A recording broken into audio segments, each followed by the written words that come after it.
Public ఇంత దారుణంగా దోచుకుంటున్నారు, ఇంత దరిద్రమైన కఠినమైన రూల్స్ పెడుతున్నారు, కానీ మనం ఏం మాట్లాడం, ఎందుకంటే మనకు అవసరం కదా. ఈ సిమ్ కార్డుల గురించి నేను మాట్లాడుతున్నాను ఈరోజు.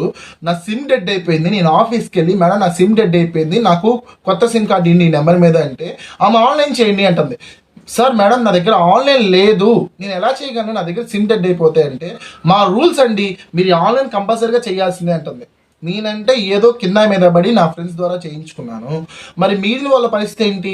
చదువు రాని వాళ్ళు ఉంటారు, వాళ్ళు ఏదో సిమ్ కార్డ్ తీసుకుందామని వస్తారు, దానికి ఏంటి వీళ్ళ దగ్గర హైలైట్ ఉంది. ఇంకోటి ఏంటంటే కొత్త సిమ్ కార్డ్ తీసుకోవాలన్నా పోస్ట్ పెయిడ్ చేసుకోవాలంట, పోర్ట్ టర్న్ పెట్టుకోవాలన్నా పోస్ట్ పెయిడ్ చేసుకోవాలంట, లేదా ఇంకేమైనా ఇష్యూ వచ్చినా కూడా పోస్ట్ పెయిడ్ చేసుకోవాలంట.